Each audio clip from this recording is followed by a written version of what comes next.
Your Primetime News with Israel Lai. And welcome to the bulletin. My name is Israel Lai. Now, very first, coming up in the headlines, Agri-Food and Till workers of the University of Cape Coast say the university hospital is not giving attention to their health needs, citing instances of discriminatory treatment. Sole Commissioner appointed to investigate the payment of all judgment debts adjourned sitting to December 17 after day one of hearing. Political science lecturer at the University of Ghana, Dr. Bosmanasari, says peace pact deal signed by all presidential candidates yesterday shows that Ghana is democratically immature. In business, the Prairie Volta Limited, formerly known as the Abayime Rice Project in the Volta region, is seeking $30 million in funding to boost production of local rice. In showbiz, the Joy FM High Life concerts will come off this weekend at the event having of the Trade Fair Center. La Accra will bring you. We will be telling you what to expect. In international news, judges in Egypt's appeals court have called a strike in protest at President Mohamed Morsi's recent decree giving himself sweeping new powers. We have all these and more coming up in the bulletin presently. We should not be afraid to set the record straight. They are stealers. That's who they are! July, Okofo. That's who they are! You are a stealer. That is what we call all lies in lies.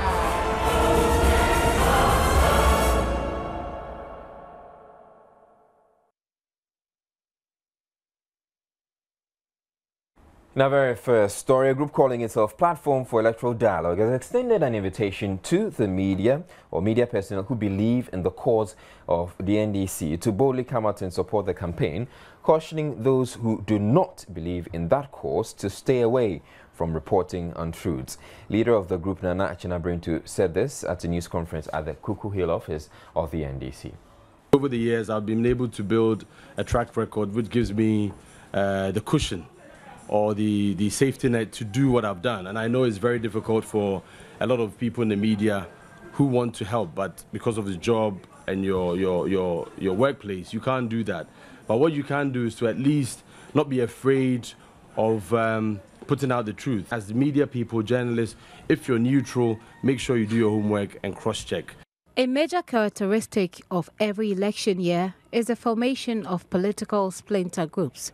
The Platform for Electoral Dialogue says it is an ad hoc political group which has decided to take sides because it believes that the NDC's candidate John Dramani Mahama is most qualified of all the candidates.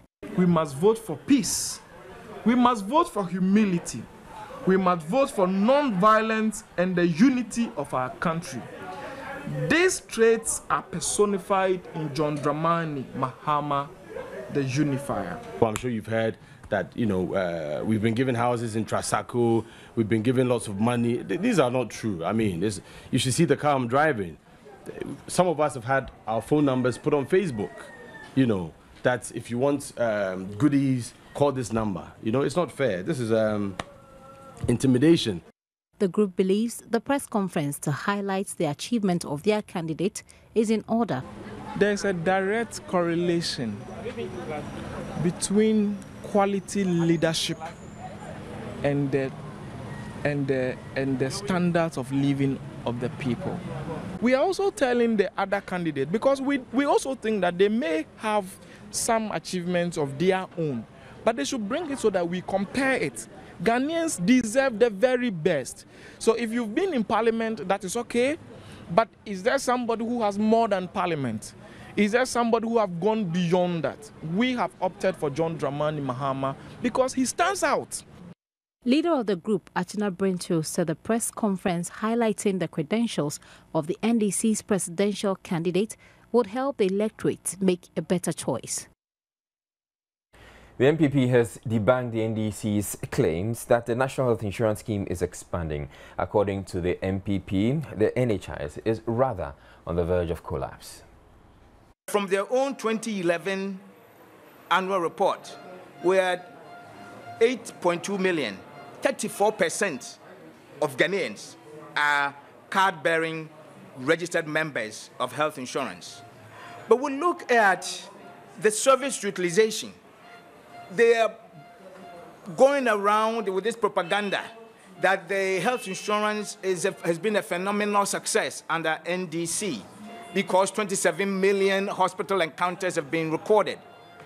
But the fact of the matter is that if your membership is declining and your utilization is going up and you're bankrupting the system, you cannot claim that to represent phenomenal success.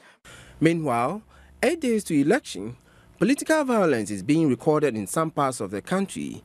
These young men with cutlass wounds all over their bodies, alleged to have defected from the NDC to the NPP, were allegedly attacked by a group of people believed to be NDC supporters in the Ododo constituency. On Saturday, it was the fire festival for the Dagombes. We did the fire festival with them, no attack. In the middle of the night, around 12 to 1, this is my personal bodyguard. He was sitting right at his door. When we have all gone to sleep, they came in hundreds of their numbers, holding machetes, cutlass, and almost half of the 100 in their numbers were armed with firearms. They sliced this guy with an intention of killing him. According to them, they have reported the incident to the police and the matter is under investigation. Wife of New Patriotic Party presidential candidate Rebecca Akufo-Addo has called on residents of Botiano or Amanfrom Botiano to vote massively for Nana Addo come December 7. She made this call when she toured the constituency. In the company of the MPP parliamentary aspirant, Reverend Fred Labi, and former Accra Mayor Niejiri Blankson, Rebecca Akufo-Addo interacted with residents of Kokrobite, Oshiye, and Botiano. She reiterated that her husband, Nana Addo Dankwa Akufo-Addo, had been propagating his free senior high school policy because he could implement it. She insisted her husband's words were not empty promises. Toilet here. Can it be straw to a pea? Can it sunny? Manager na on sunny Ghana. What can it problems? Can you problems? She's still a no. There can be ne fair canana truino, Ojo Badienche. Keba, a beba quefe, ni be a chake, ni why I were here, sunny why I were here, Feboni, why I le free SHSN, you on Ejinoko, Negbe na ni Equeming, Ojo Ban, Eliake, Ebanye fe. Before engaging the people, who are predominantly fishermen, she paid a courtesy call on the elders of Kokrobite and the Botiano Solo Wulomo, Numo Komi V. The fisherfolk told Akufo-Addo that politicians found their way to them when they needed votes, but ignored them when they got into power. They did not mince words when they stated that they did not appreciate being ignored.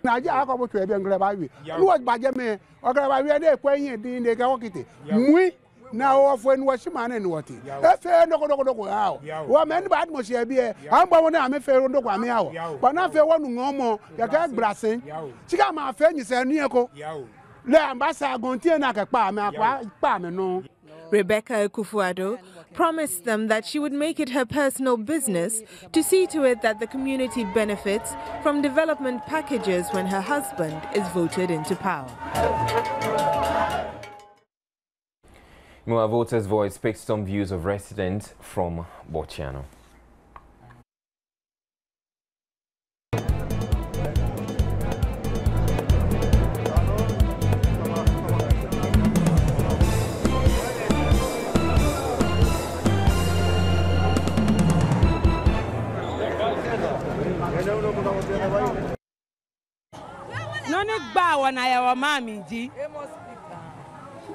Light in your man, Pituako, Yenny or your mammy, shall I not to my power tune?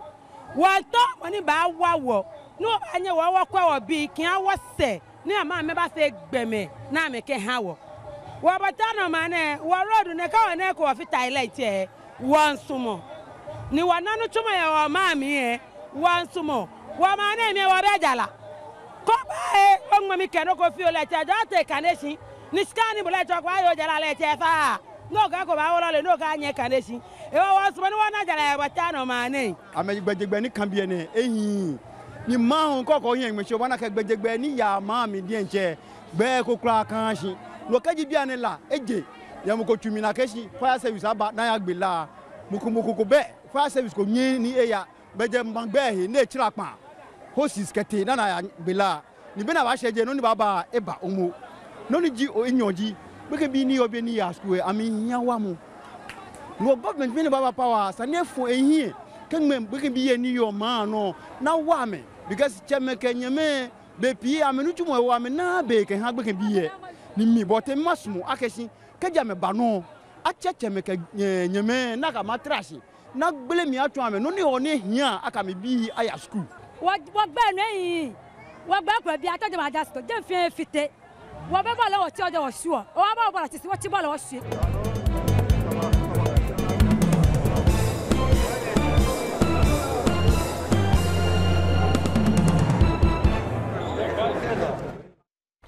A lecturer at the Political Science Department of the University of Ghana, Dr. Bosman Asari, and an ex-executive director of CDD Ghana, Dr. Akufo-Addo, believe the Kumasi Declaration Peace Pact deal signed by all presidential candidates of the 2012 elections in Kumasi yesterday is an indication that Ghana is democratically immature.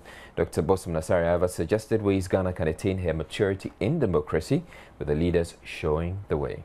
The system is not that matured. And when you look at it critically, the personalities that were involved in the signing of this particular agreement, or if you like, the declaration, they are highly influential Ghanaians. Look at the Utumfuo was around, 2 former presidents were around, the Chief Justice, we even had the IGP, the Chief of Defense Staff. So look, these are important personalities in our society. So if these people should come around to pretend over an activity aimed at promoting peace in the election, then it's clear that ours is not that matured. Because if we were that mature, we wouldn't be needing some of this process. He added that leaders have a crucial role to play in attaining the highest status in democracy as a developing nation. We need the major players to come on board to tell us that they are really committed to the process. They are going to shun violence. They are going to make sure that things are done properly. They need to move beyond that level of speeches and tell their supporters that once you do that, I'm not going to support you. And the onus really lies on the president to send a signal that, no, if even you are my supporter, there are certain things you must follow. And the way I expect my supporters to behave, I also expect supporters of other opposition parties or the opposition parties in general to behave in a particular way.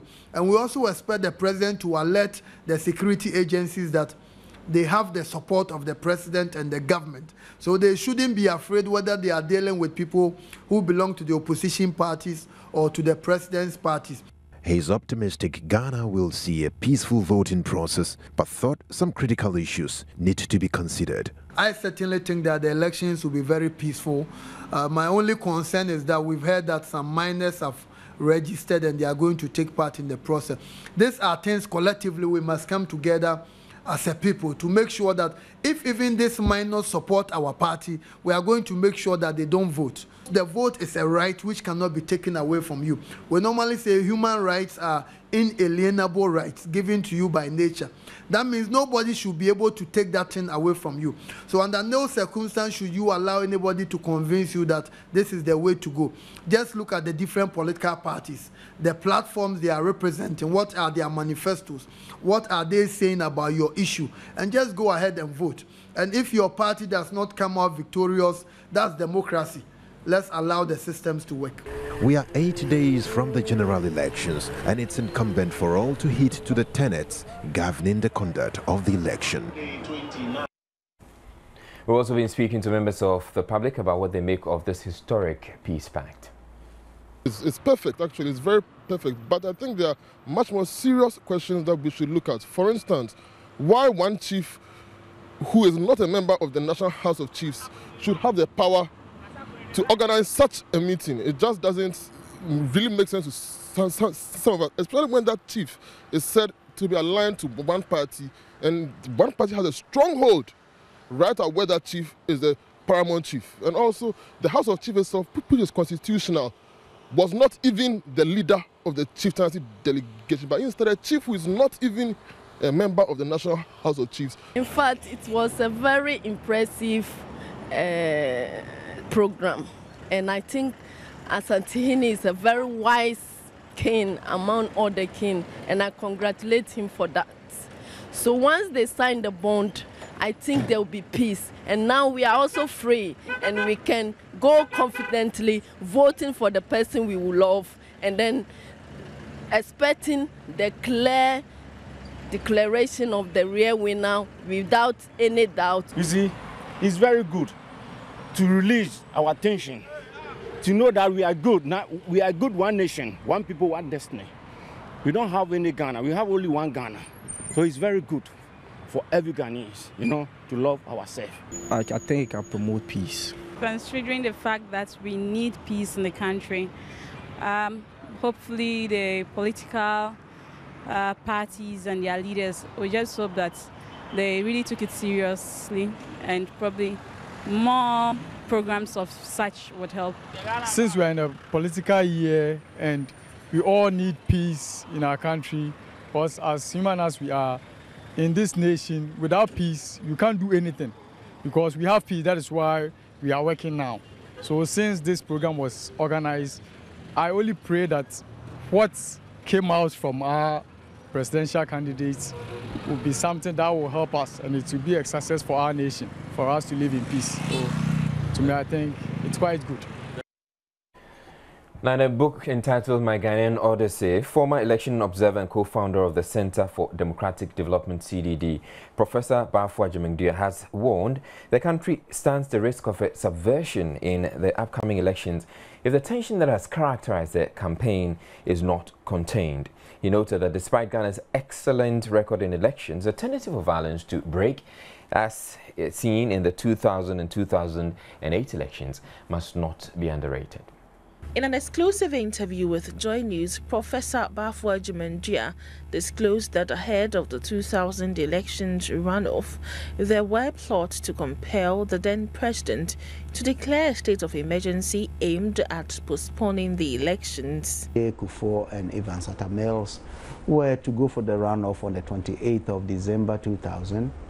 In between that period, I think an attempt was made by some individuals in the armed forces to find a way to mitigate the constitutional process, in the sense that they were worried about the possible victory of Kufuor, the NPP party, and I guess at that point they did not seem favorable to that kind of outcome of elections. Fortunately, that plot was really killed when the then Chief of Defense Staff, General Kafia, ambushed the plotters and just warned them to be careful because he's still around and he's not going to allow it to happen. But I think the intention was not to have a coup d'etat for someone to rule indefinitely for a long time. I think it was just a plot designed to kind of suspend the process, do whatever they wanted to do, and then restoring the process. But that in itself was, of course, was subversion, which, thank God, did not happen. So, how did Professor Akufo-Addo get this information? I can tell you that very, very credible sources, very credible sources. I have spoken personally to a few participants in the plot, so I know what I'm talking about. Things have changed, and the plotters at the time may not be around this time. Some may be, but I don't think they will ever think of repeating that kind of thing. We have moved away as a nation. He, however, warned that since such a plan could be hatched in 2000, it could happen again. The key personalities that were perhaps behind this plot, they are no longer in key positions to even, to tamper with the levers of power. So I think we are safe. But my point is that because this idea was conceivable then, it could be conceivable today or tomorrow. And therefore, as a nation, we have to learn from that and make sure that our leaders, our institutions maintain the highest levels of professionalism when it comes to these challenging times, such as elections in our country. He has therefore called for measures to be put in place to guard the security of the nation. You're watching the Primetime News here on Joy News. Still to come in the bulletin, aggrieved FUSAG and TIL workers of the University of Cape Coast say the University Hospital is not giving attention to their health needs, citing instances of discriminatory treatment. We'll be back with more stories. Don't go away.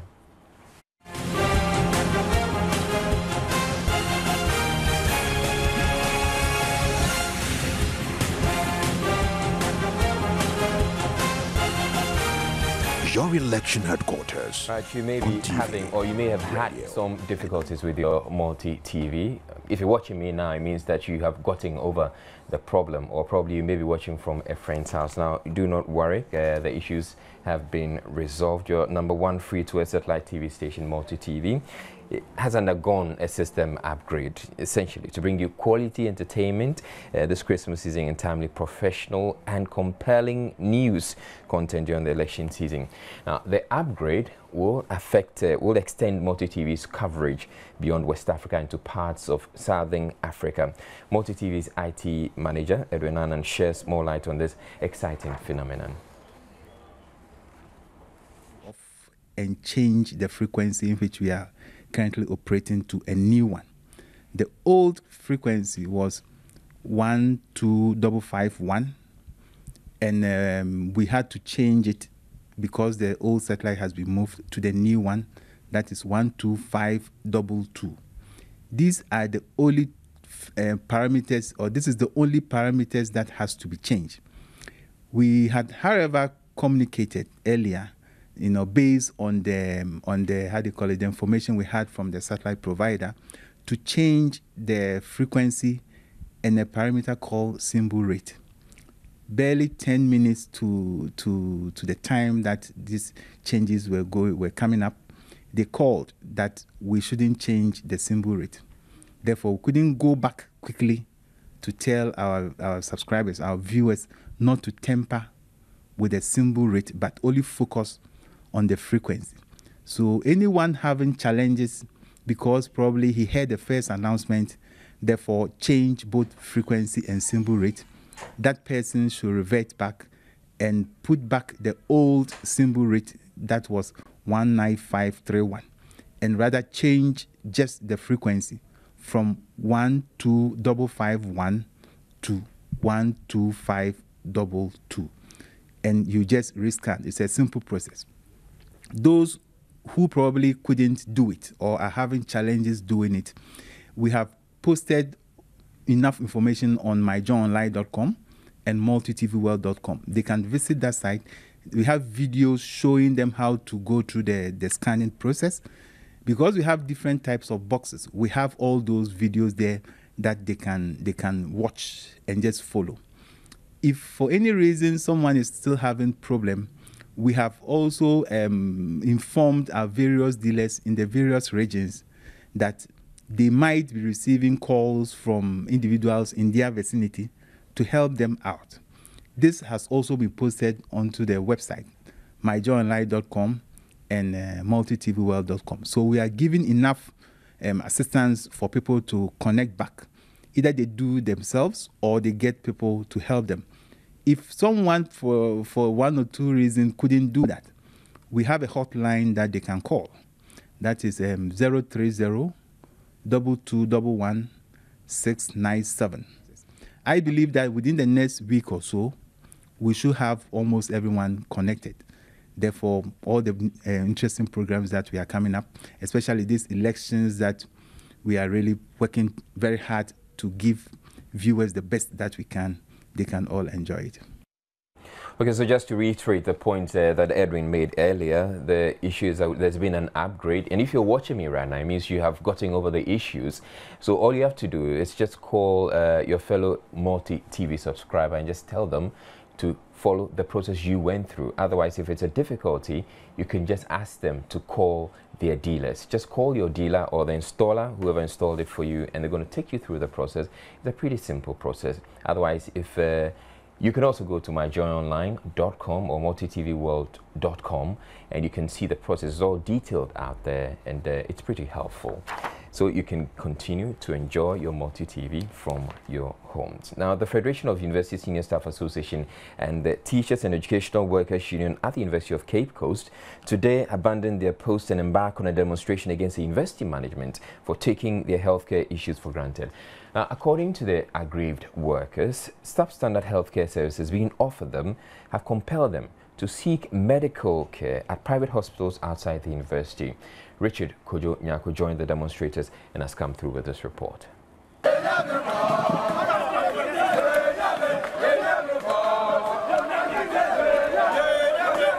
The aggrieved workers carried placards with several inscriptions that suggest that the university administration is not paying attention to their healthcare needs.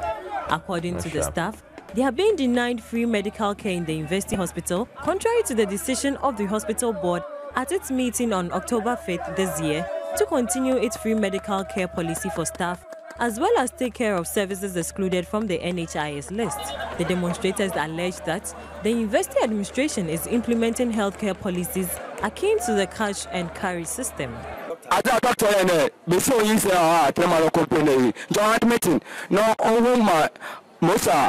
Scan so a topic or sickness or what do I want to say my wife? To my wife, Chairman of the Federation of the University Senior Staff Association, Emmanuel Edu, says staff who are rushed to the university hospital, even in emergency cases, are denied medical care if their NHIS cards have expired. Daniel Ejuri Arthur says workers in the university are losing confidence in the university hospital and prefer seeking medical treatment outside the university. Yeah, there has been a lot of issues whereby people even have to be rushed from our own healthcare to other healthcare services, private hospitals, for them to spend extra money instead of the free medical care that we are taught we are working for. We are not attacking anybody. What we are saying is that as far as we workers we are concerned, the healthcare that we are receiving is not the best since the health insurance came. Tewu and Fusak at the University of Cape Coast in a petition called on the university management to stop the deduction of the hospital levy by the end of December and to probe the maltreatment and frustration of staff at the University of Cape Coast.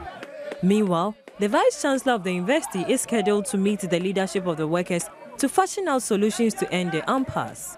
From Richard Kojo Nyako, Cape Coast. A group calling itself Vote for Women movement say all political parties in the country have not demonstrated enough commitment towards women empowerment. The group, which claims to have sponsored some parliamentary candidates across the political divide, is demanding affirmative action to increase quota of women in ministerial positions and other appointments. They spoke to Joy News as they marched through the streets of Osu here in Accra. Clad in their Vote for Women branded T-shirt, the group walked from the Dankwa Circle through the Oxford Street to the Osu Salem JHS, where they conversed to deliver their message. So this is just the beginning of a movement to campaign aggressively for more women to be elected as well as appointed into government. I mean, Mrs. Rawlings or any other woman, if we had a woman running for president, it would have served our purpose very well. But of course, I mean, we are not able to comment on the specifics of her disqualification or whatever it was. Promoter of the group, Bernard Ohemengba, said the group will surge ahead with the message of a deeper affirmative action. But if their efforts yield no result, Ghana would have failed as a people to empower 51.2% of its population. Historically, economic power has been concentrated with men. And so our job will also involve raising nature of their contest to elect parliamentary candidates. Sometimes make it difficult for a woman to fit. We think that women empowerment should not be left for women to do. Responsibility for men to get involved in women empowerment, to stand up for their women. The group argues women are by far better custodians in the management of the economy, and their empowerment will greatly influence the achievement of the Millennium Development Goals. 53 spousal murder cases have been recorded in 2 years, with an average of 2 murder cases in a month through monitoring by the Human Rights and Advocacy Center. The issue, which seems to be more alarming, calls for intervention from government, stakeholders and individuals in curbing the situation, particularly violence against the vulnerable in society. In Ghana, it is suggested that 1 in 3 women have experienced some form of violence or abuse. Domestic violence in the African context highlights the significance of accepted socio-cultural norms in the prevalence of domestic violence and spousal murder in Ghana. Most of the cases are kept behind closed doors and not reported. John Bafo-Jumo is a relative of a victim of spousal murder. He shares how his niece was murdered by a young man on October 28 and how the family has been deeply affected by the incident. She came into a relationship with a gentleman and they've been in a relationship for the past 4 months. The girl saw something with the gentleman which she couldn't disclose, could not contain it, and made the gentleman aware that she has realized what the gentleman is into and told him if that is what he's into, then the relationship must end. And the gentleman took offense. So after stabbing her 6 times, he just opened the door and then just with the knife in hand, threatened anybody. The next day after the murder, and then in the evening, we learned he also hanged himself. And then there was the need for help. And now the family has lost this girl who was not even taking salary and is dead.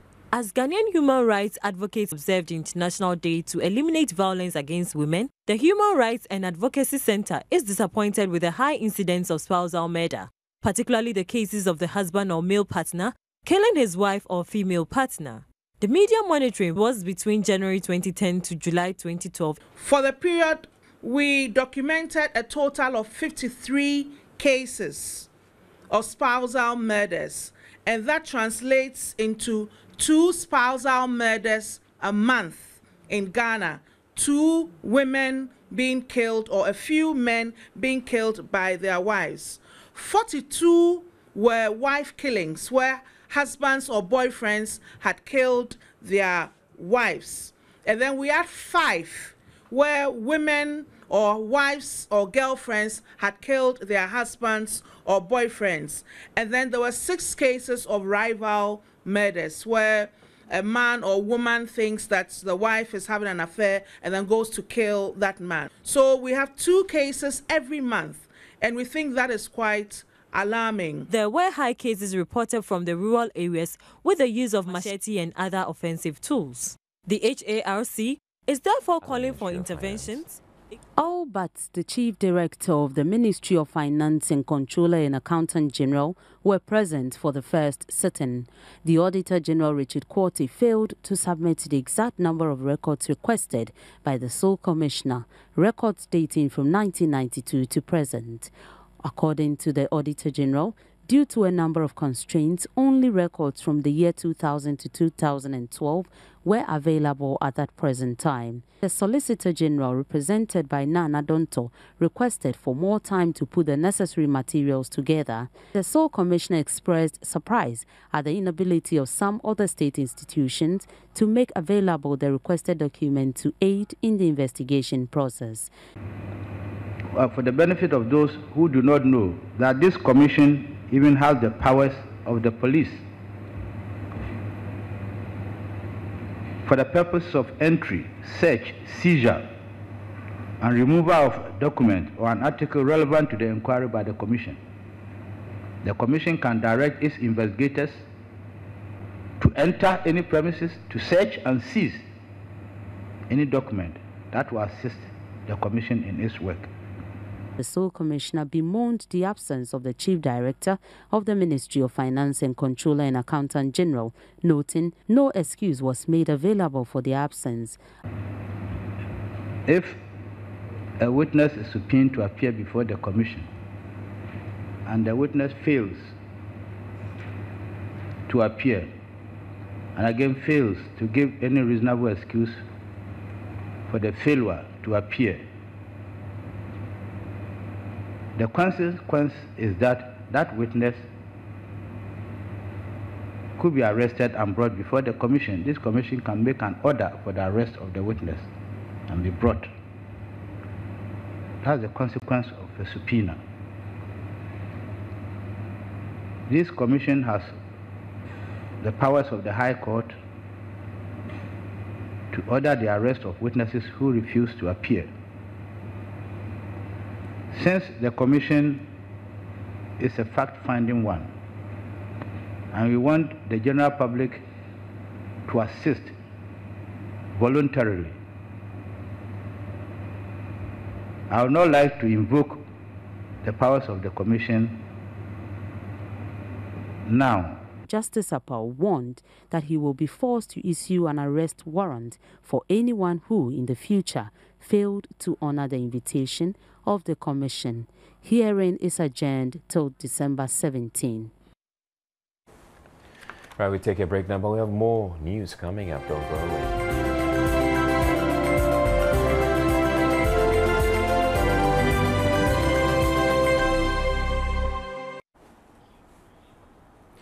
Now on to business news. Then the Prairie Volta Limited, formerly known as the Veime Rice Project in the Volta region, is seeking a $30 million funding to enable the farm develop over 6,000 hectares of land for the cultivation of rice for local consumption and export. Currently, 750 hectares of land have been developed, while some 600 bags of rice were cultivated last year.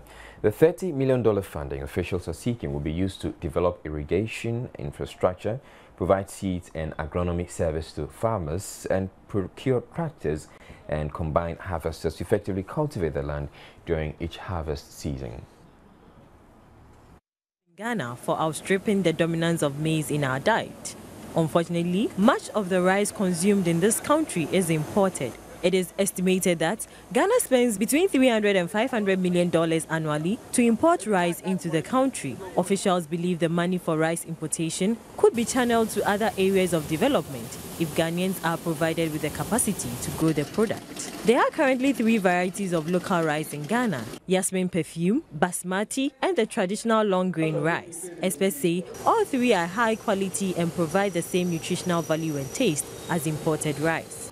The Prairie Volta Limited, through the help of ADB, acquired a loan of $4.6 million for new and modern equipment to boost local rice. The farm, through an ADB loan of $4.6 million, have acquired new and modern equipment to make the production of local rice conform to modern trends. A tour at the farm site revealed the procurement of a drying complex to remove the moisture from the rice before husking, 8 silos with the capacity to store an estimated 1,500 tons of rice, 4 dehusking machines, destoners, and a water polisher that polishes the rice to match to foreign brands. Several trenches have also been dug at the farm site to provide irrigation for the crops, while 8 water pumps have been procured to help in the irrigation activities. The farm, on the average, produces 26 to 30 tons of rice a day, cumulating to 20 bags of rice. We had our first crop in September 2009, and by September 2012, we had generated about $4 million worth of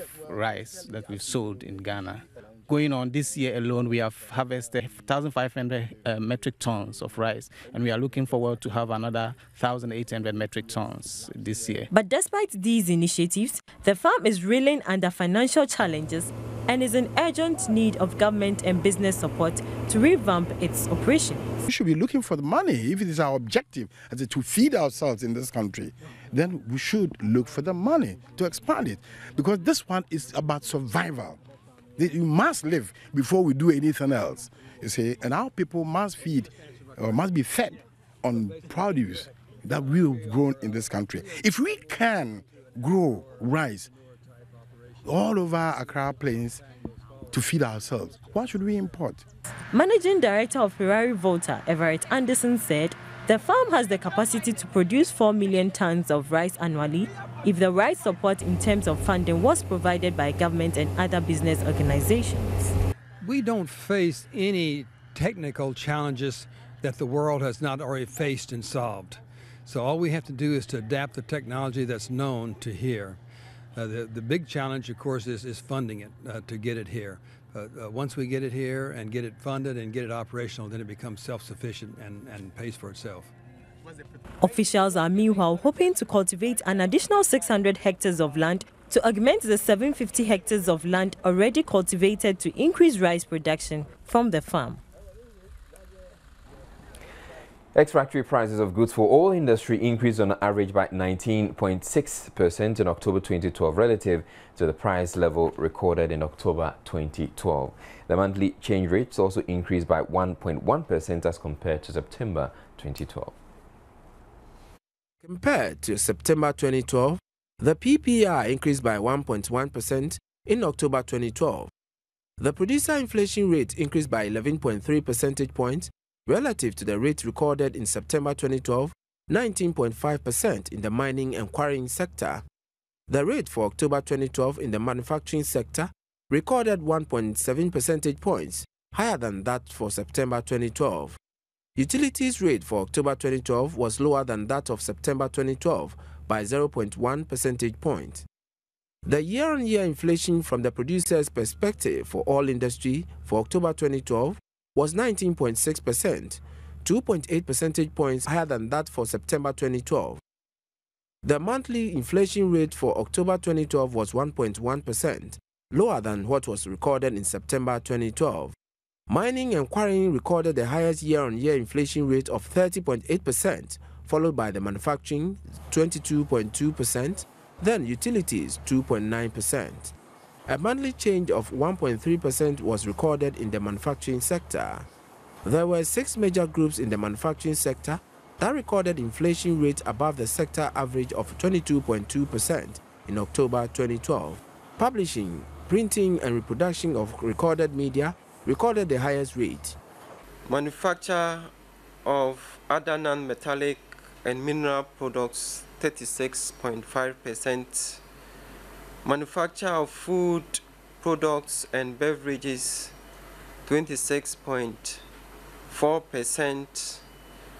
Then manufacture of electrical machinery and apparatus not elsewhere classified was 24.0%. Then the lowest index was recorded for manufacture of paper and paper products. That recorded a negative 0.3% change in the index. During the last 12 months, the producer inflation in the petroleum industry exhibited a downward trend. The highest inflation rate in the petroleum industry was recorded in October 2011 at 26.6% and the lowest in October 2012 at 16.6%. Employees of the state insurance company have resumed work after the board of the company agreed to pay their bonuses. The board, which initially refused to grant their requests, says that bonuses will be paid in 2 weeks. The call by the workers for the dissolution of the board has also been postponed due to the December polls. Staff members of SIC yesterday demonstrated against the board for what they termed causing financial loss to the company. Politicians interfered in a criminal inquiry into a $900 million banking fraud, according to a watchdog.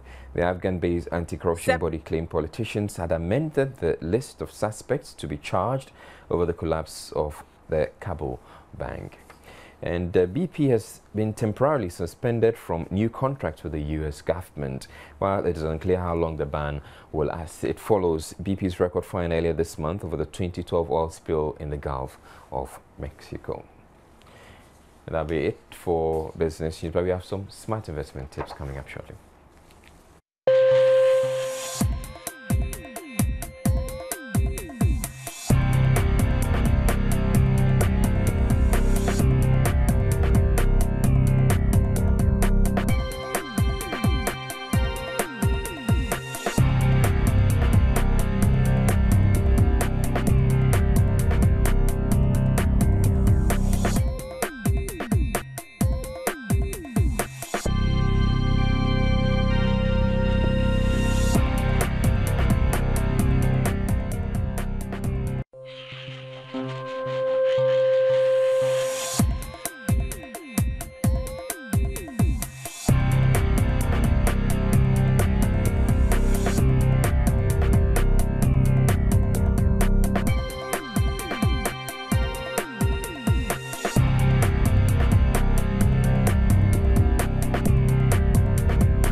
Obviously, it's time for sports, and we bring you results of the Globe Premier League matches played today, and the results are as follows. So a start of Brecum Chelsea 1, while All Stars 0, RTU 0, Dwarfs 2, Asante Kotoko and Edubiase FC. There was a goalless draw.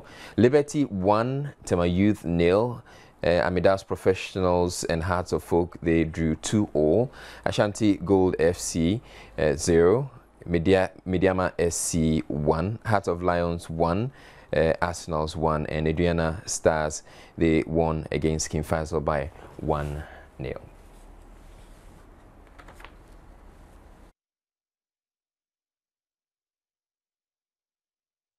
Adriana Stars, they're on top of the Premier League table with 18 points, and Mediama SC, they follow with 17. Dwarfs, Brecum Chelsea, they all follow with 17, but of course I'm sure it has to do with the goal difference. Liberty, they have 15 points. Kotok also has 15 points. That puts them 7th on the league table, or 6th on the league table. Hearts of Folk follows right after Kotoko with 12 points. And then on the bottom half of the other half of the Globe Premier League, Tema Youth, then Heart of Lions, Faisal, Wow Stars, Arsenals, and then RTU in that order.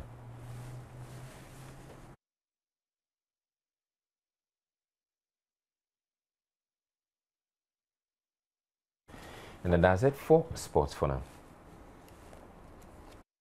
The election promises, the will and wherewithal to execute. Voters take. We bring it all to you on Manifesto Digest.